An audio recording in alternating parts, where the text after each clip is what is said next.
എല്ലാവർക്കും എൻ്റെ നല്ല നമസ്കാരം. ഇന്ന് നമ്മൾ +2 പൊളിറ്റിക്കൽ സയൻസിലെ 4ാമത്തെ ക്ലാസ് ആണ് ഡിസ്കസ് ചെയ്യാൻ പോകുന്നത്. 4ാമത്തെ ക്ലാസ് ചാപ്റ്ററിന്റെ പേര് ഇന്ത്യൻ ഭരണഘടനയുടെ ആമുഖവും അതിന്റെ സവിശേഷതകളും. നിങ്ങൾക്കറിയാലേ, നമ്മളെ ഇന്ത്യ എന്ന് പറഞ്ഞ മഹാരാജ്യത്തിന് വ്യക്തമായിട്ടുള്ള എഴുതപ്പെട്ടിട്ടുള്ള ലിഖിതമായിട്ടുള്ള ഒരു നല്ല ഭരണഘടനയുണ്ട് എന്നുള്ളത്. ഓക്കെ, അപ്പോൾ ആ ഭരണഘടനയുടെ ആമുഖവും അതിന്റെ പ്രിയാമ്പിൾ എന്ന് പറയും, അതിന്റെ ആമുഖവും ആ ഭരണഘടനയ്ക്ക് മറ്റ് രാജ്യങ്ങളിൽ നിന്നുള്ള വ്യത്യസ്തമായിട്ടുള്ള ചില സവിശേഷതകളുമാണ് നമ്മൾ ഈ ഒരു ചാപ്റ്ററിൽ പഠിക്കാൻ പോകുന്നത്. ഓക്കെ, അപ്പൊ ആദ്യമായിട്ട് നമ്മൾ ഭരണഘടന എന്താണെന്ന് ആണ് നമ്മൾ പഠിക്കാൻ പോകുന്നത്, അല്ലെ? ഭരണഘടനയെ വിശദീകരിക്കുക എന്നുള്ള കാര്യമാണ് നമ്മൾ പഠിക്കാൻ പോകുന്നത്. ഒരു രാഷ്ട്രത്തിന്റെ, ഏതൊരു രാഷ്ട്രമാണെങ്കിലും, നമ്മൾ പ്രത്യേകിച്ച് നമ്മുടെ ഇന്ത്യ ഒരു ജനാധിപത്യ രാജ്യമാണെന്നുള്ള കാര്യം നിങ്ങൾക്കറിയാം. അപ്പോ ഒരു രാഷ്ട്രത്തിന്റെ ഏറ്റവും അടിസ്ഥാനപരമായ ഒരു നിയമമാണ് ഈ ഭരണഘടന എന്ന് പറയുന്നത്. ആ ഭരണഘടന അനുശാസിക്കുന്ന കാര്യങ്ങൾക്ക് അധിഷ്ഠിതമായി മാത്രമേ നമുക്ക് ആ രാജ്യത്ത് ജീവിക്കാൻ സാധിക്കുകയുള്ളൂ, അല്ലെ? അപ്പൊ ആ ഭരണകൂടത്തിന്റെ, ഗവൺമെന്റിന്റെ വിവിധങ്ങളായിട്ടുള്ള ഘടകങ്ങളെ രൂപീകരിക്കുകയും നിയന്ത്രിക്കുകയും എല്ലാം ചെയ്യുന്ന ഒരു നിയമ സംഹിതയാണ്, ഒരു നിയമമാണ് യഥാർത്ഥത്തിൽ ഭരണഘടന. ഒരു രാജ്യത്ത് എന്തൊക്കെ കാര്യങ്ങൾ, എന്തൊക്കെ ഘടകങ്ങളാണ് രൂപീകരിക്കേണ്ടത്, എങ്ങനെയൊക്കെയാണ് ആ രാജ്യം നിയന്ത്രിക്കേണ്ടത് എന്നുള്ളതിനെ കുറിച്ചുള്ള പൂർണ്ണമായിട്ടുള്ള ഒരു നിയമ സംഹിതയാണ് ആ രാജ്യത്തിന്റെ ഭരണഘടന എന്നുള്ളത് കൊണ്ട് ഉദ്ദേശിക്കുന്നത്. മനസ്സിലായല്ലോ? ഇനി അടുത്തത് ഭരണഘടനയുടെ ആമുഖം, അല്ലെ? നിങ്ങൾ നോവലൊക്കെ തുടങ്ങുമ്പോൾ അല്ലെങ്കിൽ ഒരു ടെക്സ്റ്റ് ബുക്ക് തുടങ്ങുമ്പോൾ ഒരു ആമുഖം എന്നുള്ള രീതിയിൽ ആമുഖമാണല്ലോ തുടങ്ങുന്നത്, അല്ലെ? അതുപോലെ തന്നെ ഭരണഘടനയ്ക്കും വ്യക്തമായിട്ടുള്ള ഒരു ആമുഖമുണ്ട്. ആ ആമുഖത്തിൽ തന്നെ ആ ഭരണഘടനയിൽ ഉള്ളടങ്ങിയിട്ടുള്ള എല്ലാ കാര്യങ്ങളും നമുക്ക് വ്യക്തമായിട്ട് മനസ്സിലാക്കാൻ പറ്റും, അല്ലെ? ഭരണഘടനയുടെ ആമുഖത്തെ പ്രിയാമ്പിൾ എന്നാണ് ഇംഗ്ലീഷിൽ പറയുന്നത്. എന്താണ്? പ്രിയാമ്പിൾ എന്നാണ് പറയുന്നത്, അല്ലെ? ഇതിൽ ഭരണഘടനയുടെ ആവശ്യകതയെക്കുറിച്ചും, ഒരു ഭരണഘടന ഒരു രാജ്യത്ത് അതിന്റെ വേണ്ട ആവശ്യകത എന്താണ്, അതുപോലെ തന്നെ ആ ഭരണഘടനയുടെ ലക്ഷ്യപ്രാപ്തിയെക്കുറിച്ചും, അതുപോലെ തന്നെ അങ്ങനെ ഒരുപാട് കാര്യങ്ങൾ, അതായത് ഭരണഘടനയുടെ പ്രാധാന്യത്തെ കുറിച്ചൊക്കെയാണ് ആ ഒരു ആമുഖത്തിൽ പ്രതിപാദിക്കുന്നത്. ഓക്കെ, അപ്പൊ ആ ഭരണഘടനയുടെ ആമുഖം ഒന്ന് മറിച്ചു നോക്കുന്ന ആളുകൾക്ക് തന്നെ മനസ്സിലാകും എന്ത് നല്ല ഭരണഘടനയാണ് ഇന്ത്യയിലുള്ളത് എന്നുള്ളത്. അത് നമ്മൾ നടപ്പാക്കുന്നുണ്ടോ ഇല്ലയോ എന്നുള്ളത് വേറെ കാര്യം. ഓക്കെ, ഇനി നമ്മൾ ജനാധിപത്യം, നമ്മൾ ഇന്ത്യ എന്ന് പറഞ്ഞത് ഒരു ഡെമോക്രാറ്റിക് കൺട്രി ആണെന്ന് നിങ്ങൾക്ക് എല്ലാവർക്കും അറിയാം, ഒരു ജനാധിപത്യ രാജ്യമാണ് എന്നുള്ള കാര്യം നിങ്ങൾക്ക് എല്ലാവർക്കും അറിയാം. അപ്പൊ ഒരു ജനാധിപത്യം എന്ന് പറഞ്ഞാൽ എന്താണ്? അബ്രഹാം ലിങ്കൻ ജനാധിപത്യത്തെ നിർവചിച്ചിട്ടുള്ള കാര്യമൊക്കെ നിങ്ങൾക്ക് നമ്മൾ കേട്ട് പഴകിയിട്ടുള്ളതാണ്. എന്നാൽ ജനങ്ങൾക്ക് വേണ്ടി ജനങ്ങളാൽ ഭരിക്കുന്ന ഭരണവ്യവസ്ഥയാണ് എന്ത്? ജനാധിപത്യം എന്ന് പറഞ്ഞാൽ. അപ്പൊ അവിടെ ആർക്കാണ് പ്രാധാന്യം? ജനങ്ങൾക്കാണ് പ്രാധാന്യം, അല്ലെ? അപ്പോ ജനങ്ങൾക്ക് വേണ്ടി ജനങ്ങളാൽ നടത്തുന്ന ജനങ്ങളുടെ ഗവൺമെന്റ് ആണ് ഏത്? ജനാധിപത്യ ഗവൺമെന്റ്. ഓക്കെ, അപ്പൊ ജനാധിപത്യ ഗവൺമെന്റ് ജനങ്ങൾക്ക് അധികാരമുള്ള ഗവൺമെന്റ് ആണെന്ന് നിങ്ങൾക്ക് മനസ്സിലായി കാണും. അപ്പൊ ജനങ്ങളാണ് ഗവൺമെന്റിനെ എന്ത് ചെയ്യുന്നത്? ഗവൺമെന്റിനെ ഉണ്ടാക്കുന്നത്, ഗവൺമെന്റിന് രൂപം നൽകുന്നത് ജനങ്ങളാണ്. അപ്പൊ ജനാധിപത്യ ഗവൺമെന്റിൽ ജനങ്ങൾ അവരുടെ പ്രതിനിധികളെ തെരഞ്ഞെടുക്കുന്നത് പ്രായപൂർത്തി വോട്ടവകാശത്തിലൂടെയാണ്, അല്ലെ? 18 വയസ്സ് കഴിഞ്ഞാൽ നമുക്കെല്ലാം പ്രായപൂർത്തി വോട്ടവകാശം ഉണ്ടെന്നുള്ള കാര്യമൊക്കെ നിങ്ങൾക്ക് അറിയാവുന്നതാണ്. ഓക്കെ, അപ്പൊ എന്താണ് ജനാധിപത്യ ഗവൺമെന്റ് എന്ന് നിങ്ങൾക്ക് മനസ്സിലായി. ഇനി നമ്മൾ പഠിക്കാൻ പോകുന്നത് എന്താണ് ഈ അർദ്ധ അധികാര വിഭജനം എന്ന്. അർദ്ധം എന്ന് പറഞ്ഞാൽ എന്താണ്? അർത്ഥമല്ല, അർദ്ധം എന്ന് പറഞ്ഞാൽ പകുതി ഭാഗം, അല്ലെ? അപ്പൊ ഇംഗ്ലീഷിൽ നമ്മൾ പറയും ക്വാസി ഫെഡറൽ എന്ന് പറയും. ഇംഗ്ലീഷിലെ അർദ്ധ അധികാരത്തിന് ക്വാസി ഫെഡറൽ എന്നാണ് പറയുക. എന്താണ് അർദ്ധ അധികാരം? അപ്പൊ ഇന്ത്യൻ ഭരണഘടന രൂപീകരിച്ചിട്ടുള്ള ഒരു ഫെഡറൽ സംവിധാനം, ഇന്ത്യൻ ഭരണഘടന ഒരു ഫെഡറൽ സംവിധാനത്തിലുള്ളതാണ്. ഫെഡറൽ സംവിധാനം എന്ന് പറഞ്ഞത് ഇന്ത്യയിൽ 2 തരം ഗവൺമെന്റുകളാണ്, അല്ലെ? നമുക്ക് നല്ല ഒരു കേന്ദ്ര ഗവൺമെന്റ് ഉണ്ട്, കൂടാതെ നല്ല ഒരു സംസ്ഥാന ഗവൺമെന്റ് ഉണ്ട്, അല്ലെ? നമ്മുടെ സംസ്ഥാനത്തെ കാര്യങ്ങൾ മിക്കവാറും നോക്കുന്നത് സംസ്ഥാന ഗവൺമെന്റ് ആണ്. എന്നാൽ കേന്ദ്രം അതിൽ ഇടപെടേണ്ട കാര്യങ്ങളിൽ കേന്ദ്രം തക്ക സമയത്ത് ഇടപെടാറുമുണ്ട്, അല്ലെ? അപ്പൊ ഒരു കേന്ദ്ര ഗവൺമെന്റും ഒരു സംസ്ഥാന ഗവൺമെന്റും കേന്ദ്ര ഗവൺമെന്റും സംസ്ഥാന ഗവൺമെന്റും തമ്മിൽ അധികാരം അങ്ങോട്ടും ഇങ്ങോട്ടും വിഭജിക്കപ്പെട്ടിട്ടുള്ള ഒരു ഭരണ വ്യവസ്ഥയാണ് എവിടെയുള്ളത്? ഇന്ത്യയിലുള്ളത്. അതാണ് ഏത്? ഫെഡറൽ എന്ന് പറയുന്നത്. ഓക്കെ, അപ്പൊ ക്വാസി ഫെഡറൽ എന്ന് പറഞ്ഞാൽ പകുതിയും പകുതിയാണ്, അല്ലെ? അർദ്ധം, പകുതി സംസ്ഥാന ഗവൺമെന്റ്, പിന്നെ കേന്ദ്ര ഗവൺമെന്റ്. ഓക്കെ, സംസ്ഥാന ഗവൺമെന്റ് മാത്രമാണോ നമുക്കുള്ളത്? അല്ല. കേന്ദ്ര ഗവൺമെന്റ് മാത്രമാണോ ഉള്ളത്? അതുമല്ല. അപ്പൊ ഇത് രണ്ടും കൂടിയാണ് അധികാരം എന്ത് ചെയ്യുന്നത്? ഷെയർ ചെയ്യുന്നത്, അല്ലെ? ഓക്കെ, അപ്പൊ അതിനെയാണ് അർദ്ധാധികാരം എന്ന് പറയുന്നത്, പകുതി, അല്ലെ? യൂണിയൻ ലിസ്റ്റ്, കൺകറന്റ് ലിസ്റ്റ്, അതുപോലെ തന്നെ സംസ്ഥാന ലിസ്റ്റ് എന്നിങ്ങനെ 3 പട്ടികകൾ വഴിയാണ് ഈ അധികാര വിഭജനം നടന്നിട്ടുള്ളത്. എന്താണ് യൂണിയൻ ലിസ്റ്റ് എന്ന് പറഞ്ഞാല്? പൂർണ്ണമായിട്ടും കേന്ദ്ര ഗവൺമെന്റിന്റെ അധികാര പദവിയിലുള്ള കാര്യങ്ങളാണ് യൂണിയൻ ലിസ്റ്റിൽ വരുന്നത്. എന്നാൽ സ്റ്റേറ്റ് ലിസ്റ്റിൽ വരുന്നതോ നമ്മുടെ സംസ്ഥാനത്തിന്റെ പൂർണ്ണമായിട്ടും അധികാര പദവിയിലുള്ളതാണ് സ്റ്റേറ്റ് ലിസ്റ്റിൽ വരുന്നത്. കൺകറന്റ് ലിസ്റ്റ് എന്ന് പറഞ്ഞാല് സ്റ്റേറ്റിന്റെയും അധികാരത്തിൽ വരും, അതുപോലെ തന്നെ കേന്ദ്രത്തിന്റെയും അധികാരത്തിൽ, രണ്ടിന്റെയും അധികാര പദവിയിൽ വരുന്നതാണ് കൺകറന്റ് ലിസ്റ്റ്. 1976 വരെ വിദ്യാഭ്യാസ മേഖല പൂർണ്ണമായിട്ടും സംസ്ഥാന ഗവൺമെന്റിൽ മാത്രം അധിഷ്ഠിതമായിരുന്ന ഒന്നായിരുന്നു. എന്നാൽ 1976 ശേഷം അത് കൺകറന്റ് ലിസ്റ്റിലേക്ക് ഉൾപ്പെടുത്തി. കാരണം എന്താണ്? കൺകറന്റ് ലിസ്റ്റിലേക്ക് ഉൾപ്പെടുത്തുമ്പോൾ സെൻട്രൽ ഗവൺമെന്റിൽ നിന്ന് വരുന്ന ഒരുപാട് പദ്ധതികളും സ്കീമുകളും അതുപോലെ തന്നെ സംസ്ഥാന ഗവൺമെന്റ് വരുന്ന പദ്ധതികളും സ്കീമുകളും നമുക്ക് ലഭ്യമാവും, അല്ലെ? അത് സംസ്ഥാന ഗവൺമെന്റിൽ മാത്രമാണെങ്കിൽ സംസ്ഥാന ഗവൺമെന്റ് പൂർണ്ണമായിട്ടും വിദ്യാഭ്യാസ മേഖലയിൽ അവർക്ക് മാത്രമേ അധികാരം ഉണ്ടാവൂ. അപ്പൊ ഈ കൺകറന്റ് ലിസ്റ്റിലാക്കി കഴിഞ്ഞാൽ നമുക്ക് സംസ്ഥാനത്ത് നിന്ന് കിട്ടാവുന്ന ഒരുപാട് എമൗണ്ടുകളൊക്കെ കിട്ടാനുള്ള സാധ്യത കൂടുതലാണ്. അതുകൊണ്ട് 1976 ശേഷം വിദ്യാഭ്യാസം ഏത് ലിസ്റ്റിലാന്നാ പറഞ്ഞത്? കൺകറന്റ് ലിസ്റ്റിലാണ്. ഓക്കെ, അപ്പൊ കോസി ഫെഡറൽ എന്താണെന്ന് മനസ്സിലായല്ലോ. ഇനി നമ്മൾ പഠിക്കാൻ പോകുന്നത് ഇന്ത്യൻ ഭരണഘടനയുടെ പ്രത്യേകമായിട്ടുള്ള കുറച്ച് സവിശേഷതകളെ കുറിച്ചാണ്. ഇന്ത്യൻ ഭരണഘടനയ്ക്ക് മാത്രമുള്ള ചില അടിസ്ഥാനപരമായ സവിശേഷതകളെ കുറിച്ചാണ് പഠിക്കാൻ പോകുന്നത്. ഒന്ന്, ജനങ്ങൾക്ക് പരമാധികാരമുള്ള ഒരു ഭരണഘടനയാണ് ഇന്ത്യൻ ഭരണഘടന. ഓക്കെ. രണ്ട്, ഭരണഘടനയുടെ പരമാധികാരം. ഭരണഘടനയ്ക്ക് പരമാധികാരമുണ്ട്, ജനങ്ങൾക്കും പരമാധികാരമുണ്ട്. മൂന്ന്, മൗലിക അവകാശങ്ങൾ, അതായത് ഫണ്ടമെന്റൽ റൈറ്റ്സ് എന്ന് പറഞ്ഞൊരു ഭാഗം ഭരണഘടനയിലുണ്ട്. നമുക്ക് മൗലികമായിട്ടുള്ള കുറെ അവകാശങ്ങൾ അത് തരുന്നു എന്നുള്ളത്. അടുത്തത് നിർദ്ദേശക തത്വങ്ങൾ, directive principles of state policy എന്നാണ് ഇംഗ്ലീഷിൽ പറയുന്നത്. മൗലിക അവകാശങ്ങൾക്ക് കൂടാതെ കുറെ നിർദ്ദേശങ്ങൾ ജനങ്ങൾക്ക് വേണ്ടി അത് വെക്കുന്നുണ്ട്. അതുപോലെ തന്നെ കുറെ പാർലമെന്ററി വ്യവസ്ഥ, അതായത് ഒരു പാർലമെന്ററി സിസ്റ്റം എന്ന് പറയുന്ന ഒരു വ്യവസ്ഥ ഗവൺമെന്റിൽ പൂർണ്ണമായിട്ട് നിൽക്കുന്നത് എന്താണ്? ഇന്ത്യൻ ഭരണഘടനയുടെ മാത്രമുള്ള ഒരു സവിശേഷതയാണ്. അതുപോലെ തന്നെ ഇന്ത്യ എന്ന് പറയുന്നത് ഒരു സെക്യുലർ സ്റ്റേറ്റ് ആണ്, ഒരു മതനിരപേക്ഷ രാഷ്ട്രമാണ്.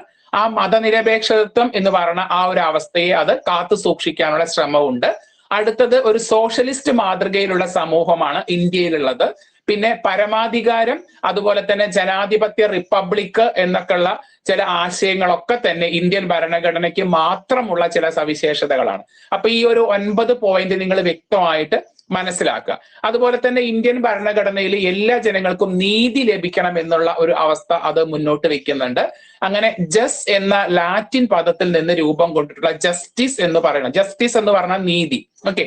അപ്പൊ ഒരു വ്യക്തിയുടെ, ഏതൊരു വ്യക്തിയുടെ, സ്ത്രീ ആയാലും പുരുഷനായാലും, വിദ്യാഭ്യാസം ഉള്ളവനായാലും ഇല്ലാത്തവനായാലും, അല്ലെ, വിവാഹിതനായാലും അവിവാഹിതനായാലും ആരായാലും എല്ലാ വ്യക്തികൾക്കും അവരവരുടെ അവകാശങ്ങൾ കിട്ടാതെ വരുമ്പോൾ, അത് ലംഘിക്കപ്പെടുകയാണെങ്കിൽ അതിനെതിരെ ആ വ്യക്തിക്ക് സംരക്ഷണം നൽകുന്ന ഒന്നാണ് ഈ നീതി എന്ന് പറയുന്നത്.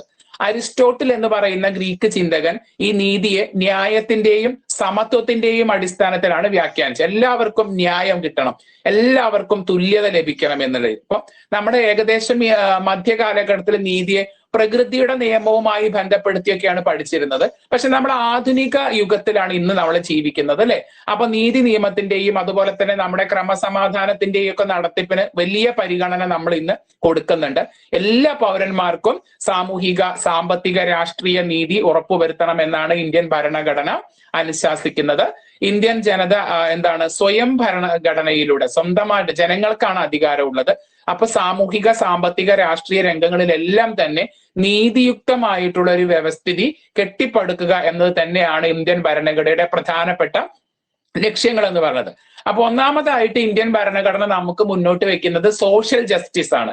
എന്താ ഈ സോഷ്യൽ ജസ്റ്റിസ് എന്ന് പറഞ്ഞാല്? മലയാളത്തില് സാമൂഹിക നീതി എന്ന് പറയും, അല്ലെ? സാമൂഹ്യ നീതി കൊണ്ട് എന്താണ് അർത്ഥമാക്കുന്നത്?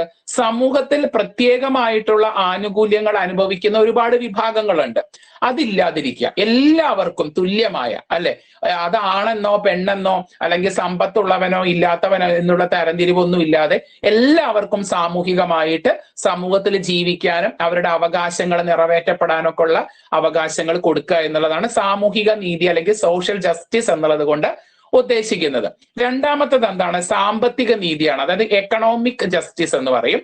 സാമ്പത്തിക നീതി എന്നതുകൊണ്ട് അർത്ഥമാക്കുന്നത് നമ്മളെ പ്രകൃതിയിലുള്ള വിഭവങ്ങൾ അല്ലെങ്കിൽ നമുക്ക് ചുറ്റുപാടുമുള്ള വിഭവങ്ങൾ വളരെ ശരിയായ രീതിയിൽ സന്തുലിതമായിട്ടുള്ള ഒരു വിതരണമാണിത്. അപ്പൊ ഈ സാമ്പത്തിക സമത്വം എന്ന ലക്ഷ്യം മുൻനിർത്തി ഉൽപാദക വിതരണ രംഗങ്ങളില് കുത്തക അല്ലെ, ചില ആളുകൾ മാത്രം ഉൽപ്പാദിപ്പിക്കപ്പെടുക, മറ്റുള്ളവർ മാത്രം വിപണനം നടത്തുക എന്നുള്ള ആ കുത്തക ഒഴിവാക്കിക്കൊണ്ട് എല്ലാവർക്കും, ഇന്ത്യയിലെ എല്ലാ ജനങ്ങൾക്കും ജീവിക്കാൻ ആവശ്യമായിട്ടുള്ള സമ്പത്ത് സ്വരൂപിക്കാനും അത് ചെലവഴിക്കാനും അല്ലെ, ഒരു ക്ഷേമ രാഷ്ട്രം അല്ലെ, എല്ലാം കൊണ്ടും നന്മ മാത്രമുള്ള ഒരു രാഷ്ട്രം സൃഷ്ടിക്കുക എന്നുള്ളതൊക്കെയാണ് സാമ്പത്തിക നീതി എന്നതുകൊണ്ട് വ്യക്തമാക്കുന്നത്. അടുത്തത് പൊളിറ്റിക്കൽ ജസ്റ്റിസ് ആണ്, രാഷ്ട്രീയ നീതി എന്ന് പറയും അല്ലെ. രാഷ്ട്രീയ നീതി എന്ന് പറഞ്ഞാൽ എന്താണ്? സാമൂഹിക സാമ്പത്തിക വ്യവസ്ഥയുടെ ഇത് രണ്ടും ഉണ്ടാകുമ്പോൾ സ്വാഭാവികമായിട്ടും രാഷ്ട്രീയ നീതിയും അവിടെയുള്ള ജനങ്ങൾക്ക് വേണ്ട. അപ്പൊ പൊതുജീവനത്തിനും അതുപോലെ തന്നെ ഇന്ത്യയിൽ നടക്കുന്ന എല്ലാ രാഷ്ട്രീയ പ്രവർത്തനത്തിലും ഇടപെടാനുള്ള അവകാശം എല്ലാവർക്കും ഉണ്ട്. 18 വയസ്സ് കഴിഞ്ഞ ഓരോ വ്യക്തിക്കും വോട്ട് ചെയ്യാൻ അവകാശമുണ്ട്. 25 അല്ലെങ്കിൽ 35 ഓരോ പൊസിഷനും ഓരോ പ്രായമാണ്. അതിനനുസരിച്ച് സ്ഥാനാർത്ഥിയായിട്ട് നിൽക്കാനും നമ്മൾക്ക് പാർട്ടിയിൽ വിശ്വസിക്കാനും പാർട്ടി പ്രചരണം നടത്താനൊക്കെ ഉള്ള അവകാശമുണ്ട്. അതാണ് എന്താണ്, പാർട്ടിയിൽ മത്സരിക്കാനൊക്കെയുള്ള അവകാശമുണ്ട്. അപ്പൊ അതാണ് എന്ത്, രാഷ്ട്രീയ നീതി എന്നുള്ളത് കൊണ്ട് ഉദ്ദേശിക്കുന്നത്. ഇനി ഇന്ത്യൻ ഭരണഘടനയുടെ മറ്റൊരു പ്രത്യേകത ലിഖിത ഭരണഘടനയാണ്. ഇന്ത്യയുടെ ഭരണഘടന എഴുതി തയ്യാറാക്കിയ, വ്യക്തമായിട്ട് രൂപരേഖയോട് കൂടിയിട്ട് എഴുതി തയ്യാറാക്കിയിട്ടുള്ള ഒരു ഭരണഘടനയാണ് ആർക്കുള്ളത്? ഇന്ത്യക്കുള്ളത്. മറ്റു ചില രാഷ്ട്രങ്ങൾക്ക് എഴുതി തയ്യാറാക്കാത്ത ഭരണഘടനയാണ്. അപ്പോൾ ഈ എഴുതി തയ്യാറാക്കിയ ഭരണഘടനയുടെ സവിശേഷതകൾ എന്തൊക്കെ നോക്കാം. അത് വ്യക്തതയും കൃത്യതയും ഉണ്ടായിരിക്കും, കാരണം അത് എഴുതി തയ്യാറാക്കിയത് കൊണ്ട് തന്നെ. പിന്നെ നിയമനിർമ്മാണ സഭകൾക്കും കോടതികൾക്കും തോന്നിയ പോലെ അതൊന്നും വളച്ചൊടിച്ച് കൊണ്ടുപോകാനാവില്ല. കാരണം എന്താണ്? എഴുതി തയ്യാറാക്കിയത് കൊണ്ട് തന്നെ അതിനെ മായ്ച്ചു കളയാൻ ഒരിക്കലും പറ്റില്ല. ഒരാൾ പറഞ്ഞതല്ല, എഴുതി തയ്യാറാക്കിയതാണ്. പിന്നെ ജനങ്ങളുടെ മൗലിക അവകാശങ്ങൾ എന്തൊക്കെയാണെന്ന് ഭരണഘടനയിൽ കൃത്യമായിട്ട് എഴുതി വെച്ചിട്ടുണ്ട്. അതുപോലെ തന്നെ അവ്യക്തതയും ഉറപ്പില്ലാത്തതുമായ ഘടകങ്ങൾ നമ്മുടെ ഇന്ത്യൻ ഭരണഘടനയിൽ കുറവാണ്. എല്ലാം വ്യക്തവും ഘടനയുള്ളതോടു കൂടിയിട്ടുള്ള കാര്യങ്ങളാണ് ഉള്ളത്. പിന്നെ അതുപോലെ തന്നെ ഭരണാധികാരിയുടെ ഏകാധിപത്യ പ്രവർത്തനങ്ങളുടെ സാധ്യത പരമാവധി ചുരുങ്ങുന്നു. കാരണം എന്താണ്? ജനാധിപത്യമാണ് അല്ലെ. അപ്പൊ ജനങ്ങൾക്കാണ് അധികാരം. ജനങ്ങൾ നേരെ തിരിഞ്ഞു കഴിഞ്ഞാൽ ഭരണാധികാരി പിന്നെ ഇല്ല. അപ്പോ ഭരണാധികാരിയുടെ എന്താണ്, ഏകാധിപത്യ സ്വഭാവം കുറവായിരിക്കും. പിന്നെ പെട്ടെന്ന് മാറ്റം വരുത്താനാവാത്തതാണ്, എഴുതി തയ്യാറാക്കിയത് കൊണ്ട്. പക്ഷെ കാലോചിതമായിട്ട് നമുക്ക് ചേരുന്നില്ല എന്ന് പറഞ്ഞാല് അതിൽ നമുക്ക് കുറെ അമെൻഡ്മെന്റ് ആയിട്ട് എഴുതി ചേർക്കാവുന്നതാണ്. അങ്ങനെ ഒരു ഗുണം കൂടി ഉണ്ട്. എന്നാലും എഴുതി ചേർത്തത് കൊണ്ട് പെട്ടെന്നൊന്നും ഭരണഘടനയിലുള്ള കാര്യങ്ങൾ എടുത്തൊഴിവാക്കാൻ സാധിക്കില്ല എന്നുള്ളതാണ്. പിന്നെ ഇതൊരു വിശുദ്ധമായ രേഖയായിട്ടാണ് പരിഗണിക്കപ്പെടുന്നത്. അതുകൊണ്ട് തന്നെ ജനങ്ങളുടെ വിശ്വാസം കൂടുതലായിട്ട് ഭരണഘടനയിൽ ഉണ്ടായിരിക്കും എന്നുള്ളതാണ്. ക്ലിയർ? ഇനി ഇന്ത്യൻ ഭരണഘടന ഒരു ദൃഢ ഭരണഘടനയാണ്. കാരണം എന്താണ്? അത് വളരെ ചിട്ടയോടും എഴുതി തയ്യാറാക്കിയതും കൊണ്ട് തന്നെ ഒരു ദൃഢ ഭരണഘടനയാണ്. പിന്നെ ചില കാര്യങ്ങളൊക്കെ തന്നെ അയവുള്ളതുമാണ്. കാരണം ചില കാലങ്ങളിൽ ചേരാത്തത് ഒത്തിരി മുന്നേ എഴുതിയതാണ്. സ്വാതന്ത്ര്യം കിട്ടിയ ആ ഒരു കാലഘട്ടത്തിൽ എഴുതി തയ്യാറാക്കിയത് കൊണ്ട് തന്നെ അത് ചിലപ്പോൾ ഇന്നത്തെ ഒരു കാലഘട്ടത്തിൽ ചിലപ്പോൾ നമുക്ക് ഉപയോഗിക്കാൻ പറ്റാത്ത ചില കാര്യങ്ങളൊക്കെ അതിൽ വന്നു ചേരാം. അതുകൊണ്ട് തന്നെ അതിനെ കുറച്ചും കൂടെ മാറ്റാവുന്ന രീതിയിൽ കുറച്ച് അമെൻഡ്മെന്റും കാര്യങ്ങളൊക്കെ കൂടുതലായിട്ട് എഴുതി ചേർക്കാൻ പറ്റും എന്നുള്ളത് കൊണ്ട് ഇന്ത്യൻ ഭരണഘടന ദൃഢ ഭരണഘടനയാണ് എന്നുള്ളത് പോലെ തന്നെ ചില കാര്യങ്ങളിലൊക്കെ അത് ഫ്ലെക്സിബിൾ ആണ്, അയവുള്ളതും കൂടിയാണ്. ഭരണഘടന നമുക്ക് ഭേദഗതി ചെയ്യാം, തോന്നിയ പോലെ ഭേദഗതി ചെയ്യാൻ പറ്റില്ല. അത് ഏറ്റവും ജെന്യൂൻ ആയിട്ടുള്ള വളരെ തക്കതായ കാരണമാണെങ്കിൽ മാത്രമേ അതിനെ ഭേദഗതി ചെയ്യാൻ സാധിക്കുകയുള്ളൂ. അപ്പൊ ഭരണഘടനാ ഭേദഗതി പ്രക്രിയയുടെ സ്വഭാവത്തെ അടിസ്ഥാനമാക്കിയിട്ട് ഭരണഘടനകളെ ദൃഢമായവയെന്നും അതുപോലെ തന്നെ വഴങ്ങുന്നത്, അതായത് പെട്ടെന്ന് അയവുള്ള ഭരണഘടന എന്നുള്ള രീതിയിൽ തരംതിരിക്കാം. ഭേദഗതി നടപടിക്രമങ്ങളാണ് ഇവ തമ്മിലുള്ള വ്യത്യാസം. അലിഖിതമായിട്ടുള്ള എഴുതപ്പെടാത്ത ഭരണഘടനയാണെങ്കിൽ നമുക്ക് പെട്ടെന്ന് തന്നെ ഭേദഗതി ചെയ്യാം. പക്ഷെ ഇന്ത്യൻ ഭരണഘടന വ്യക്തമായിട്ടും ക്രമമായിട്ടും എഴുതി തയ്യാറാക്കിയത് കൊണ്ട് തന്നെ അതിനെ പെട്ടെന്ന് നമുക്ക് ഭേദഗതി ചെയ്യാൻ സാധിക്കില്ല. എങ്കിലും ചില കാര്യങ്ങളൊക്കെ തന്നെ നമുക്ക് ഈ ഒരു പുതിയ കാലഘട്ടത്തിൽ ഉപയോഗിക്കാൻ പറ്റാത്ത കാര്യങ്ങളൊക്കെ ആണെങ്കിൽ നമുക്ക് ഭേദഗതി ചെയ്യാനുള്ള സാഹചര്യങ്ങളും ഇന്ത്യൻ ഭരണഘടനയിലുണ്ട് എന്നാണ് പറയുന്നത്. ഇനി നമ്മുടെ ഇന്ത്യൻ ഭരണഘടനയിൽ പ്രത്യേകം പറയുന്ന ഒന്നാണ് പരമാധികാരം അല്ലെ. ജനങ്ങൾക്കാണ് പരമാധികാരം ഉള്ളത്. പരമാധികാരം, അതുപോലെ തന്നെ സോഷ്യലിസ്റ്റ്, മതേതരത്വം, ജനാധിപത്യം, റിപ്പബ്ലിക്, ഇങ്ങനെയുള്ള കാര്യങ്ങളൊക്കെ തന്നെ അതിന്റെ ആമുഖത്തിൽ വ്യക്തമായിട്ട് പറയുന്ന ചില ആശയങ്ങളാണ്. എന്തൊക്കെയാണ്? ഇംഗ്ലീഷിലെ പരമാധികാരത്തിന് സോവറിൻ പവർ എന്ന് പറയും, സോഷ്യലിസ്റ്റ് അല്ലെ, മതേതരത്വത്തിന് സെക്യുലറിസം എന്ന് പറയും, ഡെമോക്രസി എന്നാണ് ജനാധിപത്യം അല്ലെ. അപ്പൊ ഈ കാര്യങ്ങളൊക്കെ, അപ്പൊ എന്താണ് ഈ പരമാധികാരം, എന്താണ് ഈ സോവറിൻ പവർ എന്ന് പറഞ്ഞാല്, ഇന്ത്യൻ ഭരണഘടനയുടെ ആമുഖത്തിൽ തന്നെ പറയുന്നുണ്ട് ഈ പരമാധികാരത്തിനെ കുറിച്ച്. ഒരു സ്വതന്ത്ര പരമാധികാര സോഷ്യലിസ്റ്റ് മതേതരത്വ ജനാധിപത്യ റിപ്പബ്ലിക് ആണ് ഇന്ത്യ എന്നാണ് മൊത്തമായിട്ട് അതിനെ പറയുന്നത്. അപ്പൊ ഈ പരമാധികാരം എന്ന പദം അർത്ഥമാക്കുന്നത് ഇന്ത്യക്ക് എന്താണ്, ഇന്ത്യയുടെ സ്വന്തം കാര്യങ്ങളിൽ അധികാരമുണ്ട്, കൂടാണ്ട് വിദേശ രാജ്യങ്ങളിലും അല്ലെ കുറച്ച് കാര്യങ്ങളിലൊക്കെ തന്നെ ഇടപെടാനുള്ള അധികാരം ഇന്ത്യക്കുണ്ട്. അപ്പൊ ഇന്ത്യയുടെ ഉള്ളിലുള്ള അധികാരത്തിനെ നമ്മൾ ഇന്റേണൽ സോവറിൻ, അതായത് ആഭ്യന്തര പരമാധികാരം എന്ന് പറയും. പിന്നെ വിദേശ രാജ്യങ്ങളിലെ കാര്യങ്ങളുമായിട്ടുള്ളതാണെങ്കിൽ അതിനെ എക്സ്റ്റേണൽ സോവറിൻ പവർ, അല്ലെങ്കിൽ എന്താണ് ആഭ്യന്തരം ബാഹ്യ പരമാധികാരം, പുറത്തുള്ള. അപ്പൊ ആ ഒരു അധികാരം ഇന്ത്യൻ ഭരണഘടനയിലുണ്ട്. അതുപോലെ തന്നെ സോഷ്യലിസ്റ്റ് എന്ന് പറഞ്ഞ ആശയം എപ്പോഴും ഭരണഘടനയിൽ കേൾക്കുന്നതാണ്. 1976 42ാമത്തെ ഭരണഘടനാ ഭേദഗതിയിലൂടെയാണ് ആമുഖത്തില് ഈ സോഷ്യലിസ്റ്റ് എന്ന പദം പുതുതായിട്ട് എഴുതി ചേർത്തിട്ടുള്ളത്. അപ്പൊ സോഷ്യലിസ്റ്റ് എന്ന പദത്തിന്റെ അർത്ഥം ഉൽപാദന ഉപാധികളുടെ, അതായത് നമ്മൾ ഉണ്ടാക്കുന്ന ഉൽപാദനത്തിന്റെ ഉപാധികളുടെ ഉടമസ്ഥതയും വിതരണവും ഒക്കെ നിയന്ത്രണവും ഒക്കെ സർക്കാരിനാണ് അല്ലെ, സർക്കാരാണ്, ഒരു പൊതു ഉടമയിൽ വരുന്നതാണ്. അതൊരു വ്യക്തി കേന്ദ്രീകൃതമല്ല ഉൽപാദന ഉപകരണം. അപ്പൊ വളരെ സോഷ്യലിസ്റ്റ് ആയിട്ടുള്ള ഒരു അവസ്ഥയാണ് ഇന്ത്യയിലുള്ളത്. പിന്നെ മതേതരത്വം, സെക്യുലറിസം എന്ന് ഇംഗ്ലീഷ് പറയും. അതായത് ഇന്ത്യ എന്ന് പറയുന്നത് ഒരുപാട് മതവിഭാഗങ്ങളുള്ള ഒരു രാജ്യമാണ്.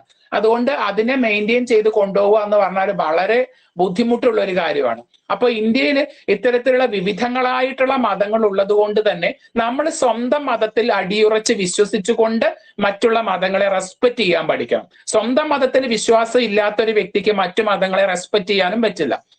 അപ്പോ ടു ബിലീവ് അവർ religion and to respect others, സ്വന്തം മതത്തിൽ നന്നായിട്ട് വിശ്വസിക്കുന്ന ഒരു വ്യക്തിക്ക് മാത്രമേ മറ്റു മതങ്ങളെ സ്നേഹിക്കാനും റെസ്പെക്ട് ചെയ്യാനും സാധിക്കുകയുള്ളൂ. ആ ഒരു ആശയമാണ് ഇവിടെ മതേതരത്വം എന്ന് പറയുന്നത്. ഇന്ത്യയെ സംബന്ധിച്ചിടത്തോളം ഒന്നും ഇന്ത്യയുടെ ഒഫീഷ്യൽ ആയിട്ടുള്ള മതമല്ല അല്ലെ. നമുക്ക് ഒരു മതത്തിൽ വിശ്വസിക്കാണ്ടിരിക്കാനുള്ള അവകാശവും ഇന്ത്യയിലുണ്ട്. അച്ഛൻ മുസ്ലിം ആയതുകൊണ്ട് അല്ലെങ്കിൽ അച്ഛൻ ക്രിസ്ത്യനോ ഹിന്ദു ആയതുകൊണ്ട് കുട്ടി ഒരിക്കലും ഹിന്ദു മതത്തിൽ വിശ്വസിക്കണമെന്ന് ഭരണഘടനയിൽ എവിടെയും പറയുന്നില്ല. ഒരു മതത്തിൽ വിശ്വസിക്കാണ്ടിരിക്കാനും നമുക്ക് പറ്റും. അപ്പോൾ ഇന്ത്യക്ക് പ്രത്യേകിച്ച് India has no official religion, അങ്ങനെ ഒരു ഒഫീഷ്യൽ ആയിട്ടുള്ള റിലീജിയൻ ഇന്ത്യക്ക് ഇല്ല. അതുകൊണ്ട് ഇന്ത്യ എപ്പോഴും ഒരു മതനിരപേക്ഷ രാഷ്ട്രമായി കാണാനാണ് ആഗ്രഹിക്കുന്നത്. ഓക്കെ, അപ്പോ ആ മതത്തിന്റെയോ വിശ്വാസത്തിന്റെയോ പേരിൽ ഒരു പൗരനും വിവേചനം ഉണ്ടാവാൻ പാടില്ല.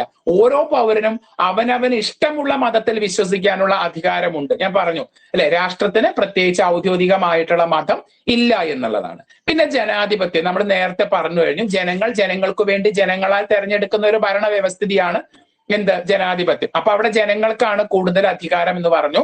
ജനങ്ങൾക്ക് ഗവൺമെന്റിന്റെ ഓരോ ഘടകങ്ങളിലും വോട്ടവകാശത്തിലൂടെയാണ് ഗവൺമെന്റിനെ നമ്മൾ ഉണ്ടാക്കുന്നത്. അപ്പോ ജനങ്ങള് കൃത്യമായിട്ട് ജനങ്ങൾക്ക് ഒരു അധികാര പദവി നൽകിക്കൊണ്ടുള്ള ഒരു ഭരണ വ്യവസ്ഥിതിയാണ് ജനാധിപത്യം എന്ന് പറയുന്നത്. ക്ലിയർ? ഇനി ഇന്ത്യ എന്ന് പറയുന്നത് ഒരു ഫെഡറൽ സംവിധാനത്തിലൂടെ പോകുന്ന ഒരു ഭരണ വ്യവസ്ഥിതയെന്ന് പറഞ്ഞു അല്ലെ. ക്വാസി ഫെഡറൽ എന്നൊക്കെ നമ്മൾ തുടക്കം തൊട്ടേ പറഞ്ഞു. ഇന്ത്യക്ക് ശക്തമായിട്ടുള്ള ഒരു കേന്ദ്ര ഗവൺമെന്റും കൂടാതെ ശക്തമായിട്ട് തന്നെയുള്ള ഒരു സ്റ്റേറ്റ് ഗവൺമെന്റും ഉണ്ട്. അപ്പൊ അധികാരം രണ്ട് ഗവൺമെന്റുകളിലൂടെ വിഭജിക്കപ്പെടുന്ന ഒരു അവസ്ഥയാണ് കാണുന്നത്. ഇനി നീതിന്യായ വ്യവസ്ഥയുടെ കാര്യമാണെങ്കിൽ അതും അങ്ങനെ തന്നെയാണ്. സംസ്ഥാനത്തിന്റെ കൺട്രോളിലുള്ള ഒരു നല്ല ഹൈക്കോടതിയും അതുപോലെ തന്നെ സെൻട്രൽ ഗവൺമെന്റിന്റെ അധികാര പദവിയിലുള്ള ഒരു സുപ്രീം കോടതിയും ഇന്ത്യയെ സംബന്ധിച്ചിടത്തോളം ഉണ്ട്. അപ്പൊ ഇന്ത്യൻ പീനൽ കോഡ് അല്ലെങ്കിൽ ഇന്ത്യൻ നിയമവ്യവസ്ഥ എന്ന് പറയുന്നത് സംസ്ഥാന സർക്കാരിന്റെ അധികാര വ്യവസ്ഥയിലുള്ള ഹൈക്കോടതിയിലും അതുപോലെ തന്നെ സെൻട്രൽ ഗവൺമെന്റിന്റെ അധികാര പദവിയിലുള്ള സുപ്രീം കോടതിയിലും അധിഷ്ഠിതമാണ് എന്നുള്ള കാര്യം നിങ്ങൾ മനസ്സിലാക്കുക. എങ്കിൽ കൂടിയിട്ട് നമുക്കൊരു ഏകീകൃതമായുള്ള ഒരു ജുഡീഷ്യറി ഉണ്ട് അല്ലെ. മറ്റു ഫെഡറേഷനുകളിൽ നിന്നൊക്കെ വ്യത്യസ്തമായിട്ട് നമുക്ക് ഒരു ഏകീകൃതമായിട്ടുള്ള ഒരു നീതിന്യായ വ്യവസ്ഥതയുണ്ട്. ഹൈക്കോടതിയിൽ നിന്ന് നീതി ലഭിക്കാതെ വരുമ്പോഴാണ് നമ്മൾ മിക്കവാറും സുപ്രീം കോടതിയിൽ നമ്മൾ അഭയം പ്രാപിക്കുന്നത്. ഇനി നമ്മുടെ ഭരണ നിർമ്മാണ സഭ അല്ലെ, നമ്മൾക്ക് കൃത്യമായിട്ടും ഗവൺമെന്റിന്റെ ഭരണം കാഴ്ചവെക്കുന്നതിന് വേണ്ടി ശക്തമായുള്ള ഒരു ഭരണ നിയമ നിർമ്മാണ സഭയുണ്ട്. അതിന്റെ പ്രവർത്തനങ്ങൾ എങ്ങനെയെന്ന് നോക്കാം. 1946 ക്യാബിനറ്റ് മിഷൻ പദ്ധതിയിലെ വ്യവസ്ഥകളെ കുറിച്ച് രൂപീകരിക്കപ്പെട്ട ഭരണഘടനാ നിർമ്മാണ സഭയാണ് ഇന്ത്യൻ ഭരണഘടനയ്ക്ക് രൂപം നൽകിയിട്ടുള്ളത്. 1946 ഈ ഒരു സഭ രൂപീകരിക്കപ്പെട്ടിട്ടുള്ളത്. 1946 ഡിസംബറിൽ ഡൽഹിയില് ഭരണഘടനാ നിർമ്മാണ സഭയുടെ പ്രാഥമികമായിട്ടുള്ള യോഗം ചേർന്നു.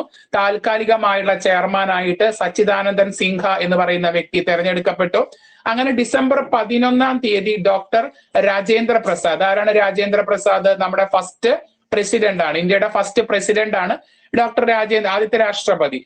സഭയുടെ സ്ഥിരം ചെയർമാനായിട്ട് നിയമിക്കുകയും ചെയ്തു.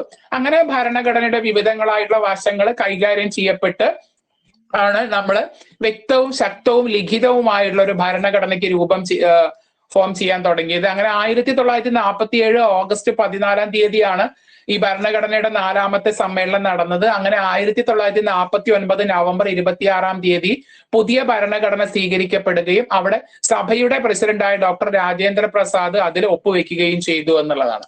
അപ്പൊ ഈ ഒരു ഭരണഘടന ഫോം ചെയ്യുന്നതിൽ നമ്മൾ മറക്കാൻ പറ്റാത്തൊരു വ്യക്തിത്വമാണ് നമ്മുടെ ഭരണഘടനയുടെ ശില്പി എന്നറിയപ്പെടുന്ന ഡോക്ടർ BR അംബേദ്കർ. അതുപോലെ തന്നെ നമ്മുടെ ഫസ്റ്റ് പ്രൈം മിനിസ്റ്റർ ആയുള്ള ജവഹർലാൽ നെഹ്റു, അദ്ദേഹത്തിന്റെ പിതാവ് മോത്തിലാൽ നെഹ്റു, ഇവരൊക്കെ ഒരുപാട് അക്ഷീണം പ്രവർത്തിച്ചതിന്റെ ഫലമായിട്ടാണ് ഇന്ത്യക്ക് ശക്തവും ദൃഢവും എഴുതപ്പെട്ടിട്ടുള്ള ഒരു ഭരണഘടന ഉണ്ടാക്കാൻ സാധിച്ചിട്ടുള്ളത്. ഇനി ഭരണഘടനയുടെ ആമുഖം ഞാൻ പറഞ്ഞു, പ്രിയാമ്പിൾ ഓഫ് അവർ കോൺസ്റ്റിറ്റ്യൂഷൻ, നമ്മുടെ ഭരണഘടനയുടെ ആമുഖം എന്ന് പറയുന്നത്.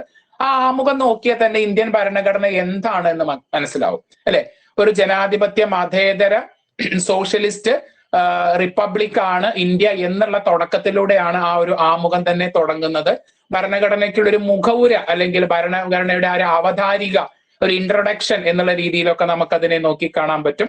അതിൽ ഭരണഘടനയുടെ ലക്ഷ്യങ്ങളെക്കുറിച്ചും ഭരണഘടനയുടെ ആവശ്യകതയെക്കുറിച്ചും ഭരണഘടനയുടെ പ്രാധാന്യത്തെക്കുറിച്ചും ഒക്കെയാണ് അതിൽ പറയുന്നത്. എത്തരത്തിലുള്ള ഒരു രാജ്യമാണ് ഇന്ത്യ എന്നുള്ളത് ഭരണഘടനയുടെ ആമുഖം മാത്രം നമുക്ക് വായിച്ചാൽ മതി.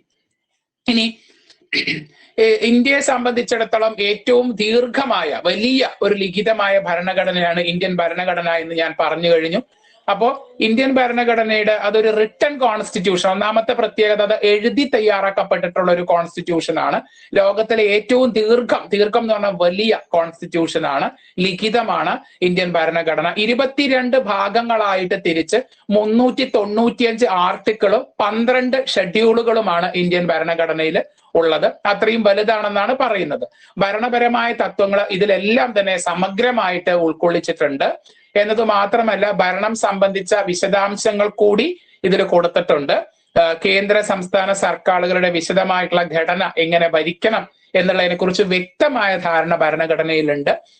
പിന്നെ ജനങ്ങൾക്ക്, ഞാൻ പറഞ്ഞു തന്നെയാണ് വീണ്ടും പറഞ്ഞത്, ജനങ്ങൾക്ക് പരമാധികാരം നൽകണം എന്ന് പറയുന്നുണ്ട്. ജനങ്ങളുടെ പരമാധികാരം എന്ന ആശയം ഭരണഘടനയുടെ ആമുഖത്തിൽ തന്നെ നമുക്ക് കാണാം എന്ന് പറഞ്ഞു അല്ലെ. ആർട്ടിക്കിൾ 328 തന്നെ അത് വ്യവസ്ഥ ചെയ്യുന്നുമുണ്ട്.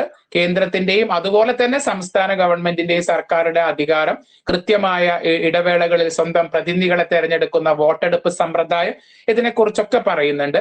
ഇന്ത്യൻ ഭരണഘടനയ്ക്ക് തന്നെ പരമാധികാരം ഉണ്ടെന്ന് പറഞ്ഞു. പിന്നെ അതില് മൗലികമായിട്ടുള്ള അവകാശങ്ങൾ ഭരണഘടനയുടെ 3ാമത്തെ ഭാഗത്തിലാണ് പൗരന്മാർക്ക് 6 തരം മൗലിക അവകാശങ്ങളെ കുറിച്ച് ഇതിൽ ഉറപ്പാക്കുന്നുണ്ട്. അത് ഏതൊക്കെയാണ്? സമത്വത്തിനുള്ള അവകാശം, സ്വാതന്ത്ര്യത്തിനുള്ള അവകാശം, സാംസ്കാരികവും വിദ്യാഭ്യാസപരവുമായിട്ടുള്ള അവകാശങ്ങള്, ഭരണഘടനാപരമായ പരിഹാരങ്ങൾക്കുള്ള അവകാശങ്ങള്, ചൂഷണത്തിനെതിരായിട്ടുള്ള അവകാശങ്ങള്, മതപരമായിട്ടുള്ള അവകാശങ്ങൾ. ഇത്തരത്തിൽ 6 അവകാശങ്ങൾ കൃത്യമായിട്ടും ഭരണഘടന ജനങ്ങൾക്ക് കൊടുക്കുന്നുണ്ട്. പിന്നെ നിർദ്ദേശക തത്വങ്ങൾ, directive principles of state policy എന്ന് പറയും. ഈ മൗലിക അവകാശങ്ങളെയും മൗലിക കർത്തവ്യങ്ങളെയും കൂടാതെ ചില നിർദ്ദേശങ്ങൾ കൂടി ഭരണഘടന ഇന്ത്യൻ ജനങ്ങൾക്ക് വേണ്ടി വെക്കുന്നുണ്ട്. ഇന്ത്യൻ ഭരണഘടനയുടെ മറ്റു ഭരണഘടനകൾക്കൊന്നും ഇല്ലാത്തൊരു സവിശേഷതയാണ് ഈ directive principles of state policy അഥവാ നിർദ്ദേശക തത്വങ്ങൾ എന്ന് പറയുന്നത്. നമ്മളൊരു രാജ്യത്തിൽ ജീവിക്കുമ്പോൾ എന്തൊക്കെ കാര്യങ്ങൾ അനുസരിച്ച് ജീവിക്കണം എന്നുള്ളതിന് എന്തൊക്കെ ചെയ്യാൻ പാടും എന്തൊക്കെ ചെയ്യാൻ പാടില്ല എന്നുള്ളതിനെ കുറിച്ചുള്ള ചില നിർദ്ദേശങ്ങളാണ് ഈ നിർദ്ദേശക തത്വങ്ങൾ എന്ന ഭാഗത്ത് അടങ്ങിയിട്ടുള്ളത്. പിന്നെ പാർലമെന്ററി വ്യവസ്ഥയാണ്. നിങ്ങൾക്കറിയാം ഇന്ത്യക്ക് ഒരു പാർലമെന്റ് ഉണ്ട് അല്ലെ. കേന്ദ്രത്തിന്റെയും സംസ്ഥാനത്തിന്റെയും പാർലമെന്ററി സമ്പ്രദായത്തിലുള്ള ഒരു ഭരണക്രമമാണ് നമ്മളെ ഇന്ത്യ. നടപ്പാക്കിക്കൊണ്ടിരിക്കുന്നത്. ഈ വ്യവസ്ഥയിൽ ഒരു എക്സിക്യൂട്ടീവ് ലെജിസ്ലേറ്റീവിനോട് ഉത്തരവാദിത്തം ഉണ്ടായിരിക്കും. നിയമനിർമ്മാണ സഭയിൽ ഭൂരിപക്ഷമുള്ള കാലത്തോളം മാത്രമേ എക്സിക്യൂട്ടീവിന് അധികാരത്തിൽ തുടരാൻ സാധിക്കുകയുള്ളൂ എന്നുള്ള കാര്യമൊക്കെ ജനറൽ ആയിട്ട് നിങ്ങൾക്ക് അറിയാവുന്നതാണ്. പിന്നെ ഇന്ത്യ ഒരു മതേതര രാഷ്ട്രമാണ് എന്ന് പറഞ്ഞു. നമ്മൾ സ്വന്തം മതത്തിൽ വിശ്വസിച്ചുകൊണ്ട് മറ്റുള്ള മതത്തെ നമ്മൾ റെസ്പെക്ട് ചെയ്യുക, അല്ലെ? ഏത് മതത്തിലും വിശ്വസിക്കാനുള്ള അധികാരം നമുക്കുണ്ട്, വിശ്വസിക്കാണ്ട് ഇരിക്കാനുള്ള അവകാശവും ഇന്ത്യയിലുണ്ട്. ഇന്ത്യയിൽ പ്രത്യേകിച്ച് ഔദ്യോഗികമായ മതം ഇല്ല എന്നുള്ളതാണ്. പിന്നെ ഇന്ത്യ ഒരു സോഷ്യലിസ്റ്റ് മാതൃകയിലുള്ള ഒരു സമൂഹമാണ്. ഉൽപാദന ഉപാധികളെല്ലാം പൊതു ഉടമയിലാണ്, government under the control of government. Okay. പിന്നെ ഇന്ത്യ ഒരു ജനാധിപത്യ രാജ്യമാണ്. ഇനി പറയേണ്ട കാര്യമുള്ള ജനങ്ങൾക്ക് വേണ്ടി ജനങ്ങളാൽ തെരഞ്ഞെടുത്ത ഗവൺമെന്റ് ആണ്. അപ്പൊ ജനങ്ങൾക്ക് തന്നെയാണ് അധികാരമുള്ളത്. പിന്നെ അടിയന്തരാവസ്ഥ പ്രഖ്യാപിക്കാനുള്ള ഒരു വ്യവസ്ഥ കൂടി നമ്മളെ ഭരണഘടനയിലുണ്ട്. എന്താണ് ഈ അടിയന്തരാവസ്ഥ? ഞാൻ പറഞ്ഞു, ഭരണം രണ്ട് രീതിയിലാണ് ഡിവൈഡ് ചെയ്തിട്ടുള്ളത്. ഒന്ന് സെൻട്രൽ ഗവൺമെന്റിന്റെ അധികാരത്തിലും സ്റ്റേറ്റ് ഗവൺമെന്റിന്റെ അധികാരത്തിലും. ചിലപ്പോ സ്റ്റേറ്റ് ഗവൺമെന്റിന്, അതായത് സംസ്ഥാന ഗവൺമെന്റ് ഭരണം നടത്താൻ മുന്നോട്ട് പോവാൻ പറ്റാത്ത രീതിയിൽ എന്തെങ്കിലും ദുർഘടമായിട്ടുള്ള ബുദ്ധിമുട്ടുള്ള സാഹചര്യങ്ങൾ വരുമ്പോൾ അത് ഇടപെടാനുള്ള അധികാരം സെൻട്രൽ ഗവൺമെന്റ് ഉണ്ട്. അങ്ങനത്തെ സാഹചര്യത്തിൽ നമ്മൾ എന്ത് ചെയ്യും? അടിയന്തരാവസ്ഥ പ്രഖ്യാപിച്ച് രാഷ്ട്രപതി ഭരണമൊക്കെ കൊണ്ടുവരും. കേരളത്തിലും ഉണ്ടായിട്ടുണ്ട് അത്തരത്തിലുള്ള ഒരു അവസ്ഥ. പിന്നെ ഒറ്റ പൗരത്വം, ഇല്ലേ? നമ്മൾ ഇന്ത്യയിൽ ജീവിക്കുന്ന ആളുകൾക്ക് എന്താണ്, ഇന്ത്യ വിവിധ സംസ്ഥാനങ്ങളും ഫെഡറേഷനുകളൊക്കെ ആണെങ്കിലും ഒരേ ഒരു പൗരത്വം, ഇന്ത്യക്കാരൻ എന്നുള്ള ഒരേ പൗരത്വം തന്നെയാണ് നമുക്ക് എല്ലാവർക്കും ഉള്ളത്. പിന്നെ ഒരു ഏകീകൃത ജുഡീഷ്യറി ഉണ്ട്. ഹൈക്കോടതിയും സുപ്രീം കോടതിയും ഉണ്ടെങ്കിൽ കൂടിയിട്ടും ഒരു ഏകീകൃതമായുള്ള ജുഡീഷ്യറി സമ്പ്രദായം, നീതിന്യായ വ്യവസ്ഥ ഇന്ത്യയിലുണ്ട്. പിന്നെ ഇന്ത്യ ഒരു ഫെഡറേഷൻ ആണെന്ന് പറഞ്ഞു, നീ പറയേണ്ട കാര്യമില്ല. ഒരു നല്ല സംസ്ഥാന ഗവൺമെന്റും ഒരു നല്ല സെൻട്രൽ ഗവൺമെന്റും കൂടി ഭരണം നടത്തുമ്പോഴാണ് ഫെഡറേഷൻ അല്ലെങ്കിൽ കോസി ഫെഡറേഷൻ എന്നൊക്കെ നമ്മൾ പഠിച്ചു. ഓക്കെ. അപ്പൊ ഇന്ന് നമ്മളെ പൊളിറ്റിക്കൽ സയൻസിന്റെ 4ാമത്തെ ക്ലാസ്സിൽ ഇന്ത്യൻ ഭരണഘടനയെക്കുറിച്ചും ഇന്ത്യൻ ഭരണഘടന അനുശാസിക്കുന്ന ചില നിയമവ്യവസ്ഥകളെ കുറിച്ചും അതിന്റെ പ്രത്യേകമായുള്ള സവിശേഷതകളെ കുറിച്ചും മൗലിക അവകാശങ്ങൾ, നിർദ്ദേശക തത്വങ്ങൾ, മതേതരത്വം, സോഷ്യലിസം, ഫെഡറലിസം, ഇങ്ങനെ ഡെമോക്രസി, ഇങ്ങനെ ഒത്തിരി വാക്കുകൾ നമ്മൾ ഭരണഘടനയിൽ കണ്ടുമുട്ടി. അതൊക്കെ എന്താണ് നമ്മൾ വിശദമായിട്ട് പഠിച്ചു. അപ്പൊ നിങ്ങൾ ഈ ക്ലാസ് നന്നായിട്ട് കേൾക്കുക. കൂടാണ്ട് അതിന്റെ കൂടെ തന്നെ നിങ്ങൾ ടെക്സ്റ്റ് ബുക്ക് 1 or 2 തവണ ആവർത്തി നന്നായിട്ട് വായിക്കുക. വീണ്ടും ക്ലാസ് കേൾക്കുക. ക്ലാസ് കേൾക്കുമ്പോൾ ഞാൻ എപ്പോഴും പറയാറുള്ളതാണ്, ഒരു ലെക്ചർ നോട്ട്, അത് നിങ്ങളൊരു നോട്ട്ബുക്കിലോ ഒരു പേപ്പറിലോ നിങ്ങൾ എപ്പോഴും വായിക്കുമ്പോൾ അല്ലെങ്കിൽ ക്ലാസ് കേൾക്കുമ്പോൾ നിങ്ങളുടെ കയ്യിൽ ഒരു പേനയും ഒരു പേപ്പറും ഉണ്ടാവണം. അത് എഴുതി വെക്കണം. അത് എപ്പോഴും നിങ്ങൾക്ക് എക്സാമിനേഷന് മെമ്മറൈസ് ചെയ്യാൻ എളുപ്പമാണ്. ഓക്കെ. അപ്പൊ അടുത്ത ക്ലാസ്സിൽ കാണുന്നവരേക്കും എല്ലാവർക്കും ശുഭദിനം നേർന്നുകൊണ്ട് നിർത്തുന്നു. Okay, thank you.